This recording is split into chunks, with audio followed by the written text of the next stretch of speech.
Amém, que bênção. Abra sua Bíblia no livro do Êxodo, no capítulo de número 17. Êxodo, capítulo 17, eu vou ler apenas 7 versículos, de versículos de 1 a 7. Tendo partido toda a congregação dos filhos de Israel do deserto de Sim, fazendo suas paradas segundo o mandamento do Senhor, acamparam-se em Refidim, e não havia ali água para o povo beber. Contendeu, pois, o povo com Moisés e disse: dá-nos água para beber. Respondeu-lhes Moisés: por que contendeis comigo? Por que tentais ao Senhor?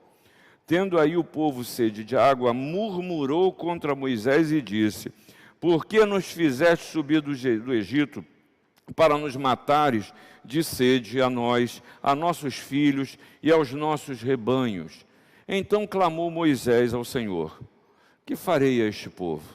Só lhe resta apedrejar-me.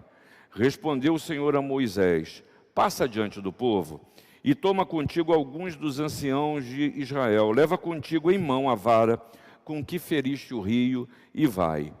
Eis que estarei ali diante de ti sobre a rocha em Horebe. Ferirás a rocha e dela sairá água e o povo beberá.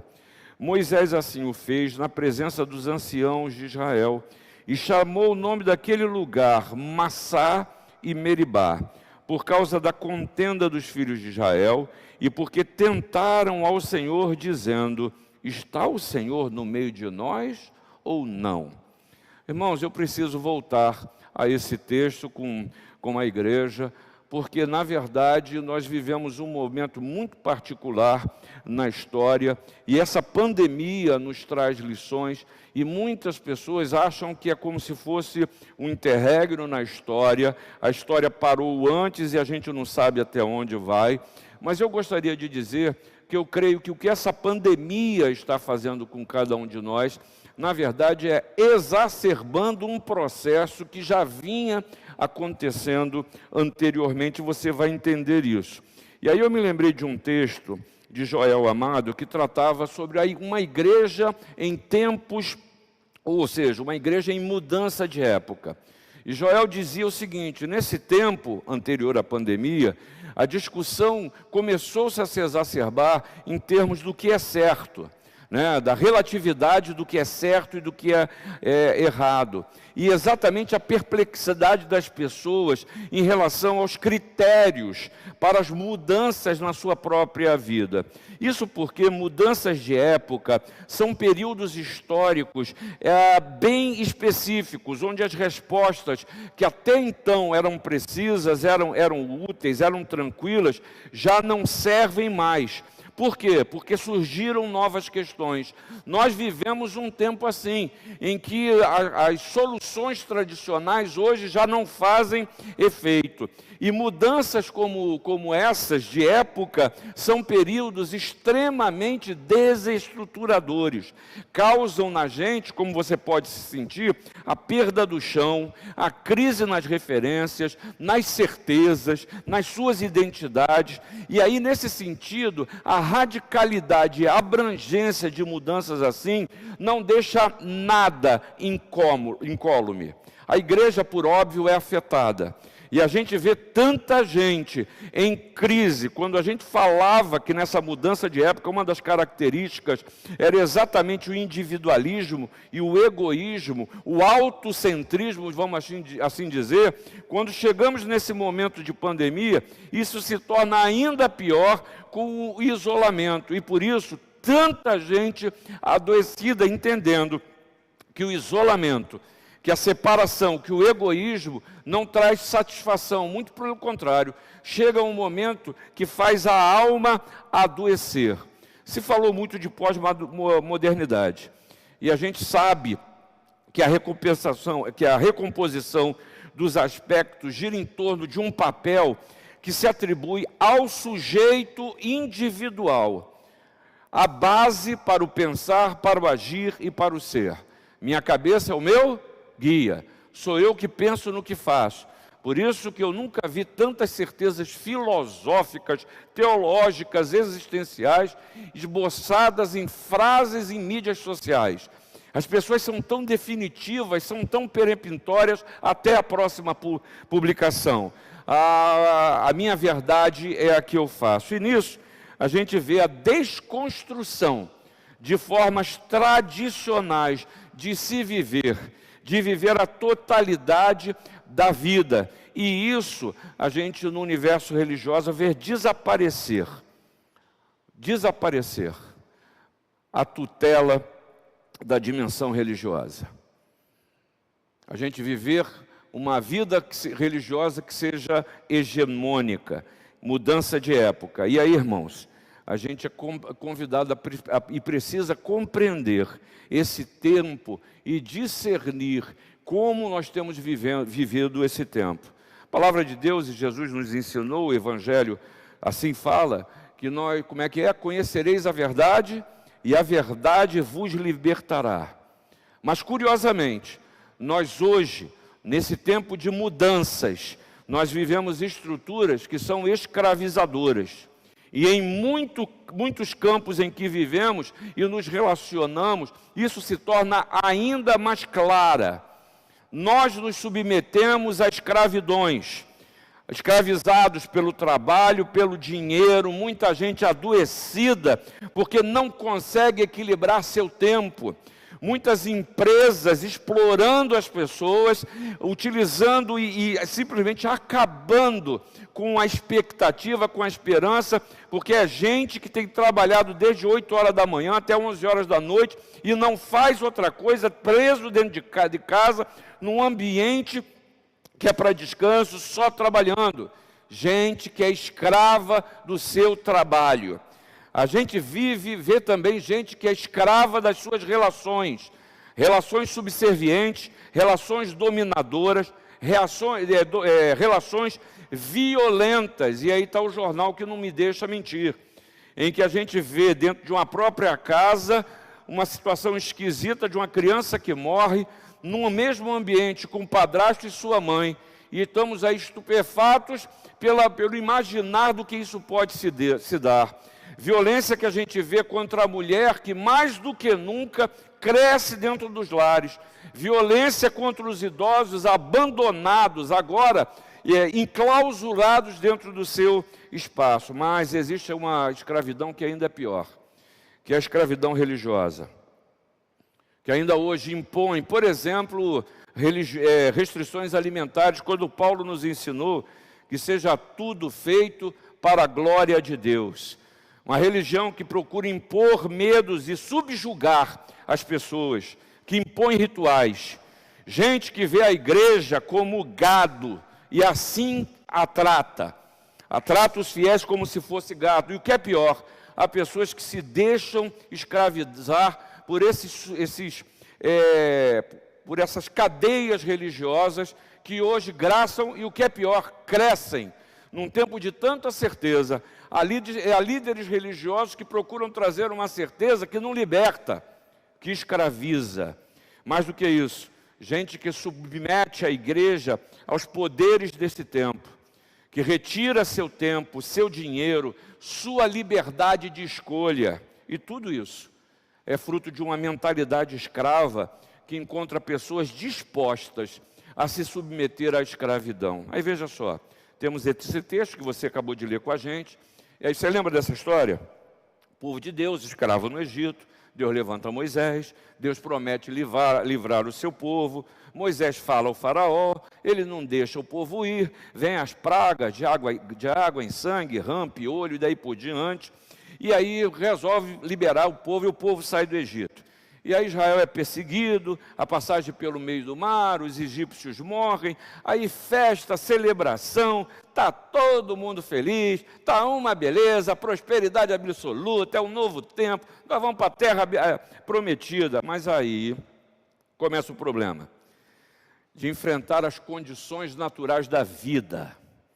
É preciso beber água, é preciso comer, é preciso descansar.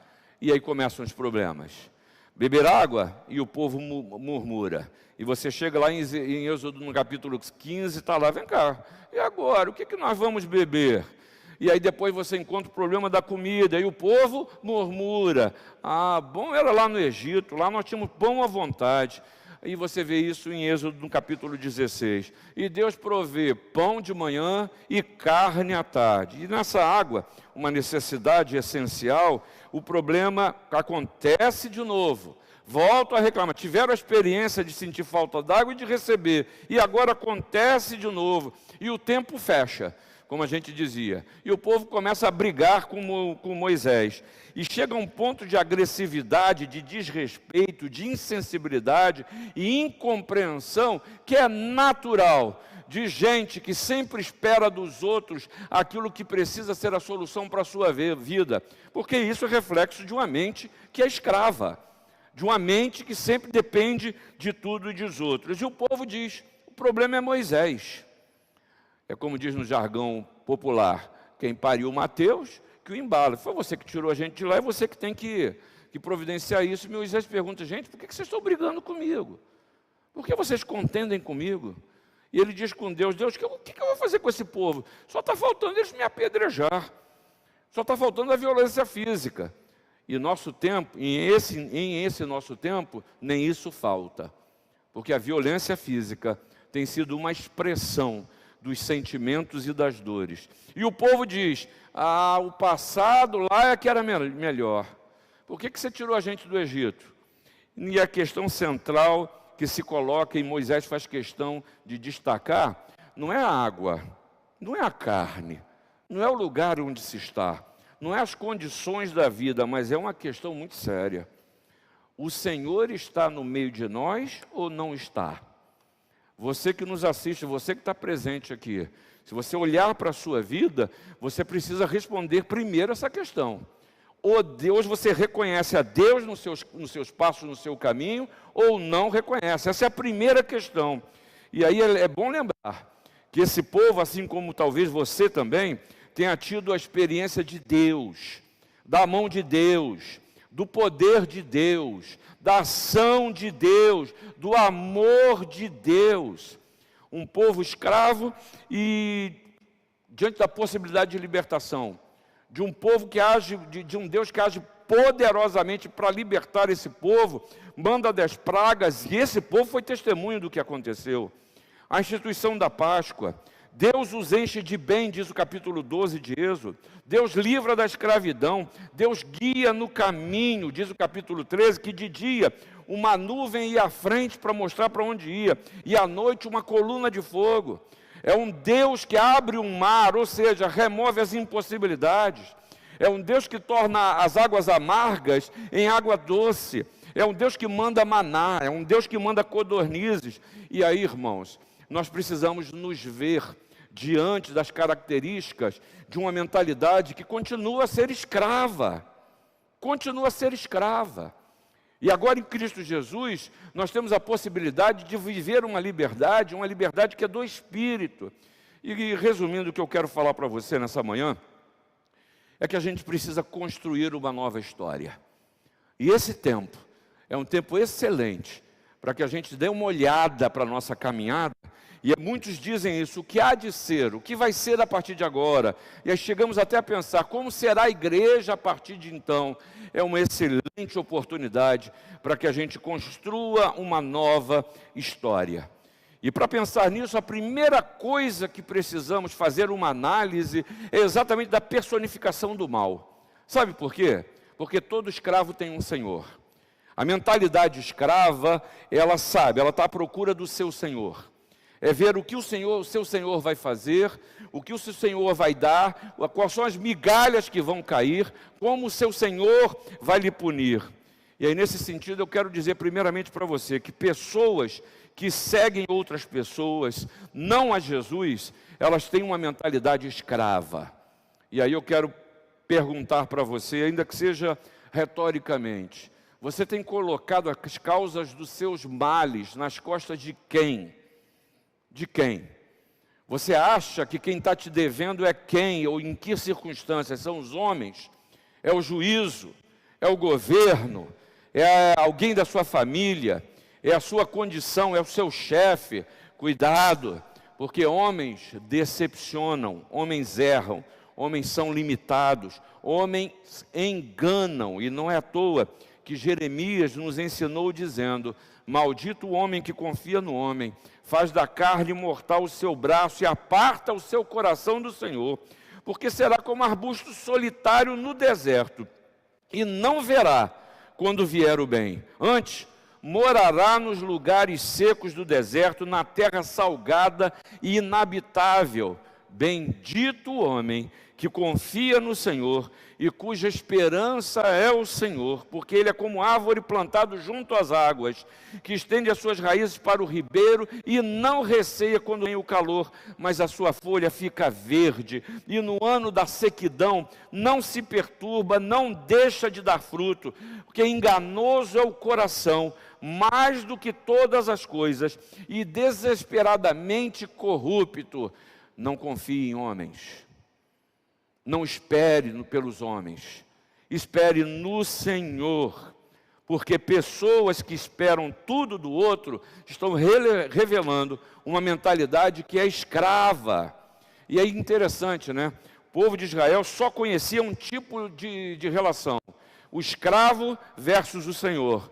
Porque você, quando lê a Bíblia, você tem que tomar cuidado para não achar que você vai lendo e tudo se dá no mesmo tempo. O povo que foi ao Egito passou por gerações, e as novas gerações não conheceram a liberdade, só conheceram um ambiente de escravidão. Assim como nós, nascidos em pecado, nós não conhecemos o que é liberdade, só através de Jesus. E aí, quando a mentalidade do escravo, quando aquele que só conhece a escravidão, o seu pensamento ele é simplista. Por exemplo, bom, se tem alguém culpado, e o culpado é Moisés, só resta apedrejar, vão matar o cara, pô. Se ele é o culpado, porque o escravo é tratado assim com violência, né? O escravo acha que tudo que ele precisa, o senhor do escravo providencia. E aí, irmãos, é preciso que a gente quebre essa barreira para construir uma nova história a partir da liberdade. A partir da liberdade. E há uns princípios bíblicos que são altamente revolucionários para a sua vida. Primeiro, que é exatamente o texto já citado: o conhecimento da verdade leva à liberdade. E aí, eu me lembro da palavra de Jesus em João, no capítulo 8, que diz: o escravo não fica sempre na casa, o filho sim, para sempre. Se, pois, o filho vos libertar, verdadeiramente sereis livres. Só há liberdade em Cristo Jesus. Outra necessidade é que a liberdade ela não vem do homem, não vem de condicionamento social, de condição social, não vem das suas possibilidades, ela vem de Jesus. E aí Jesus nos diz o seguinte, citando o profeta Isaías: o Espírito do Senhor está sobre mim, pelo que me ungiu para evangelizar os pobres, enviou-me para proclamar libertação aos cativos e restauração da vida aos cegos, para pôr em liberdade os oprimidos e apregoar o ano aceitável do Senhor. Ah, irmãos, Jesus continua a lhe oferecer a liberdade desse sistema e dos padrões do mundo, desse momento que você está se sentindo mais do que nunca aprisionado dentro de casa. E quanta gente que tem fé em Cristo Jesus está, na verdade, perdendo, se sentindo menos, tendo medo de tudo e de todos, não está conseguindo lidar com as circunstâncias, muitos trancados dentro de casa e adoecidos da sua psique, com medo de tudo, sem poder confiar na liberdade que Jesus nos dá, independente do lugar em que se esteja, independente do quadro em que se esteja vivendo. É preciso construir uma nova história. E aí, irmãos, para construir uma nova história, tem que olhar para dentro. Porque todo o que comete pecado é escravo do pecado. E nesse tempo de mudança, não precisamos explicar, talvez, até o que é pecado, porque você já sabe. Ou quem sabe estabelecer uma lista do que pode ou não pode. É preciso que você reconheça e trate de você mesmo. Trate do egoísmo, trate e reconheça que, quem sabe, você embarcou de cabeça num estilo e numa proposta de vida que só é você, é individualista, desconsidera os outros, e agora trancados a gente sente falta do abraço, do beijo. Se existe uma coisa que é cara ao brasileiro, a gente sempre foi de tocar muito, em outras culturas não tem isso, né? Se você chegar para um americano, e Duzi já teve essa experiência de morar lá, sabe, não tem esse negócio de você chegar nas pessoas e vem cá, me dar um abraço, abraçar, beijar, tocar, perguntar sobre a intimidade dos outros.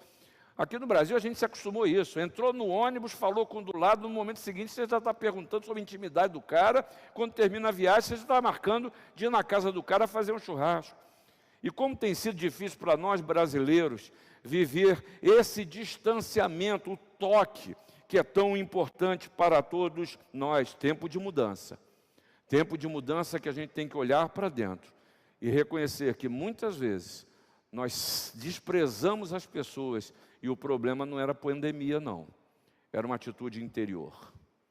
É uma atitude interior que se mede em relação aos demais, que classifica as pessoas entre aquelas que são consideráveis e aquelas que não são consideráveis.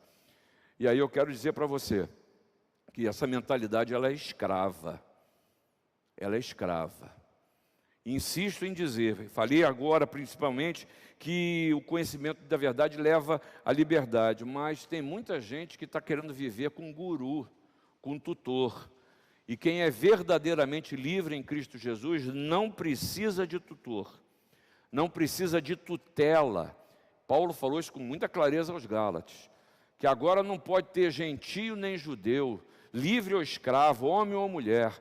Nós fomos libertos pelo Senhor Jesus. E ele em Gálatas, no capítulo 3, dos versículos 23 a 29, que tem essa palavra que eu acabei de citar, ele fala que nós todos, nós somos filhos de Deus mediante a fé em Cristo Jesus. E nós fomos batizados em Cristo Jesus e dele nos revestimos.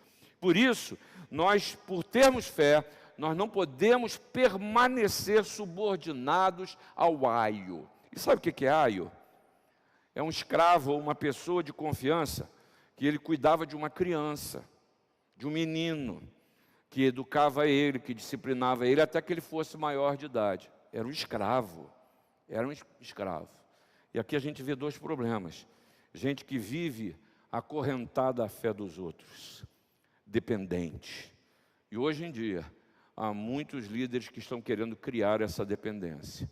Mas há muita gente que está procurando quem o domine, que não quer pensar, que não quer refletir pela liberdade que tem, mas prefere receber a coisa pronta e simplesmente ir atrás do discurso de quem quer que seja. Nós vemos muitos papagaios hoje em dia, e papagaios da fé. Mas também tem gente que acha que só eu, só o meu grupo, só a minha igreja, só eu estou certo, a minha forma é a certa. E aí quer explorar todos os campos do conhecimento, seja religioso, seja comportamental, seja político, para dizer, nós vamos impor a nossa vontade, por quê? Porque nós somos os melhores. E aí a gente tem visto no nosso Brasil cruzadas religiosas equivocadas, querendo libertar a falsa Jerusalém, querendo libertar um país e, na verdade, se traduz em moralismo puro, em falta de amor, em diminuir o outro e impor as suas próprias ideias. Para quê? Para prevalecer. Gente, nós não precisamos de dualismos, nós não precisamos de cangas ou cabrestos. Essa mentalidade é escrava, é escrava. Você não precisa de alguém que diga para você na sua vida, pastor, isso pode, isso não pode. É preciso que você coloque a sua confiança e a sua fé em Cristo Jesus. E para construir uma nova história, Deus nos oferece um novo tipo de relação. Não é de escravo e senhor, mas é de pai e filho. E dentro da casa, quem entra dentro da casa é a sua família. Escravo fica na senzala.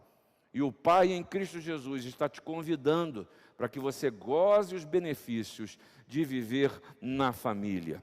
Porque toda a palavra de Deus nos mostra exatamente uma relação filial com Deus. Filial. É Ele que chega e nos traz um relacionamento que precisa ser de confiança. E aí você encontra na palavra: entrega o teu caminho ao Senhor, confia nele e o mais Ele fará. Um relacionamento que seja de exclusividade. Eu sou o Senhor teu Deus, não terás outros deuses diante de mim. Uma relação que é de amor. Vede que grande amor nos tem concedido o Pai, ao ponto de sermos chamados de filhos de Deus. Mas, acima de tudo, um relacionamento que é de misericórdia. Ao dizer em Hebreus: pois para com as suas iniquidades usarei de misericórdia, e dos seus pecados jamais me libertarei, jamais me lembrarei. Irmãos, esse texto nos ensina também que para construir uma nova história, nós precisamos detectar uma segunda coisa que a mentalidade escrava desenvolve. Mentalidade escrava diz que os sofrimentos são punições do seu Senhor. E as dificuldades, elas são naturais do trabalho que é escravo. E aí a gente tem essa tentação, como teve o povo. Se é assim, então a escravidão lá no Egito é melhor eu voltar às antigas condições. Porque lá eu já sabia que eu tinha que trabalhar de sol a sol. Lá eu sabia que se eu fizesse qualquer coisa, aqui ó, já tem todas os lanhados, tem até calo aqui que os senhores batiam. Eu estou acostumado àquele tipo de escravidão. Mas quando eu venho para atravessar essa terra de deserto, eu tendo que confiar em Deus e no que virá, isso me traz tanta insegurança, porque a minha mentalidade continua sendo escravo. Porque se eu construo um novo estilo de vida, uma nova forma de viver, eu vou perceber que era impossível eu sair do Egito, mas o que é impossível para os homens é possível para Deus. E Ele me tirou de lá. É impossível ultrapassar esse mar, mais uma vez.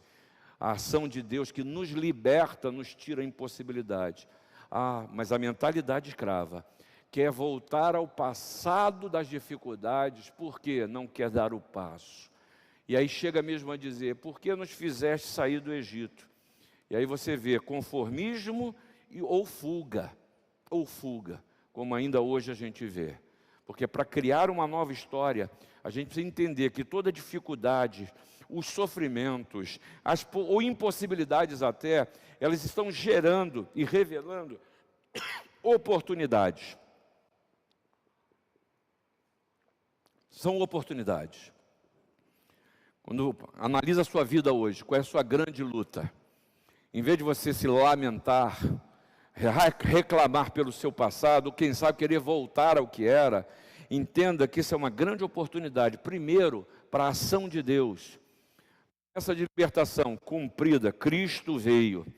Providência de Deus, maná, codorniz, conforto, água. Proteção de Deus, abertura do mar, nuvem e fogo. Está aí, 3 elementos para a gente poder identificar a ação de Deus. A promessa de libertação, a providência divina e a proteção dEle. E aí o próprio Jesus no Sermão do Monte nos ensina: olha, não anda ansioso. Deus conhece as suas necessidades. Nunca vi um justo mendigar o pão. É oportunidade não só para ver a ação de Deus, mas uma oportunidade de aprendizado.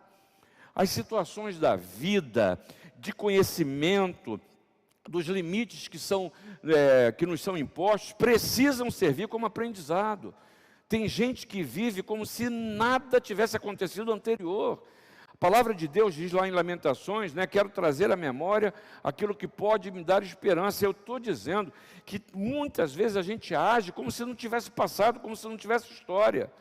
Como se a vida fosse uma tábula rasa que sempre começa do zero. Eu e você precisamos nos lembrar da ação de Deus, como Ele faz, porque isso gera confiança, isso tranquiliza o coração. Olha, você que está aí amargurado, depressivo, com medo da própria existência, essa não é a primeira pandemia que aconteceu na história. Deus livrou as gerações de todas as que aconteceram anteriormente. Você precisa confiar que Deus vai nos libertar dessa também.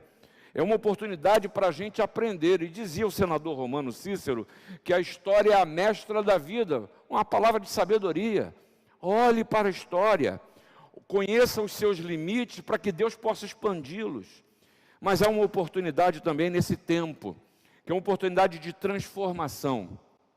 Na linguagem de Paulo em Romanos 12, é um tempo de metamorfose, de mudança, de não conformação. É um tempo de você, esse incômodo interior, você conduzir isso, você dar a isso uma oportunidade de mudança da sua própria vida para o que há de ser. Porque alguns dizem, e é verdade, que é no tempo de crise que se constrói os novos tempos. É momento de nós pensarmos em construir uma nova história, que seja a partir daqui, porque Deus é o mesmo ontem, hoje e o será para sempre. O povo que foi liberto pelo Senhor Jesus, por Deus, nós hoje ainda podemos experimentar, viver essa experiência de libertação. Para construir uma nova história, a gente vê ainda que esse texto nos mostra que precisa haver um marco de abandono da escravidão. Não é pura e simplesmente, a partir de agora eu vou tentar viver como uma pessoa. Não, tem que ter um marco de abandono, que é aquele marco que você reconhece: não viverei mais uma mentalidade escrava, vou repensar tudo e todos, tudo que eu receber, que eu ouvir, eu vou refletir sobre isso. Se existe uma coisa que o cristão precisa ser, é alguém que pensa. Há anos atrás eu ouvi de uma pessoa uma frase que tem marcado a minha vida, e com muita luta eu tenho procurado pensar e viver assim. E a frase é muito simples, diz assim: eu penso no que eu faço. E isso a gente precisa refletir em tudo na vida. Por que eu ajo assim? Por que eu reajo assim? O que as minhas ações, reações e omissões têm causado naqueles que a recebem? Porque muitas vezes eu acho que eu sou mal compreendido, mas eu não paro para refletir que a minha forma de ser e de agir é que está causando males nas outras pessoas. Eu penso no que eu faço. Eu preciso ter um marco de rompimento com a mentalidade escrava. Porque Deus usa os mesmos elementos. Veja só, é Moisés que continua a história, são os anciãos, são os homens do povo. E Deus vira para ele e fala assim: sabe aquela vara que eu já usei no passado? Traz essa mesma vara. É a mesma vara que vai ser usada agora. E Deus faz a mesma providência. Ele continua a suprir as necessidades. E aqui no povo de Israel, estabeleceu o marco de mudança de mentalidade, o marco da vida foi Massá e Meribá. Meribá é sinônimo de contestação, é sinônimo de querela, que na verdade, sabe o que quer dizer? É dureza de coração. E eu e você, muitas vezes, na nossa vida, podemos nos chamar cristãos, professamos a nossa fé, lemos Bíblia, oramos e participamos do culto como você está participando agora, mas a gente corre o risco de, em determinados momentos, ter um coração tão duro, que não percebe o mover de Deus, a ação de Deus, que não quer perceber, que está em contenda com Deus e não reconhece isso, porque o coração está duro, e esse é um marco da escravidão. Por quê? Porque o escravo, ele é amargurado, e Meribá é o símbolo da dureza de coração, que precisa ser abandonada, essa mentalidade escrava. E quando a gente fala de Massá, o símbolo de Massá é a tentação. Se existe uma coisa que todos nós passamos, e tem algumas pessoas que hoje já estão assim, já nem pensa mesmo, chegou diante de mim, eu já caio mesmo.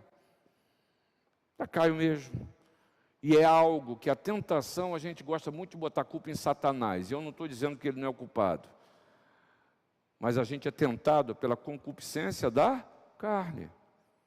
É o que está dentro de nós. Porque força a gente tem, porque não há tentação maior do que você possa suportar. Porque junto com ela vem o livramento. É preciso que eu tenha um marco. E aqui está o marco. Em romper com a dureza do coração e romper com o padrão de viver e aceitar a tentação na sua vida. Sabe, isso tudo se reúne, se resume, que o Senhor deseja estabelecer um marco contra o espírito de rebelião contra Deus, para que você não retorne ao espírito de escravidão, porque Deus está no meio de nós. E não esqueça que Jesus, o Emanuel, é o Deus conosco, e o Senhor insiste em não nos abandonar, porque ama. E você vê isso na história de Israel, nesse livro de Êxodo, no capítulo 5, eles se queixam de Moisés e de Arão pela atitude do faraó, mas não reconhecem a direção de Deus.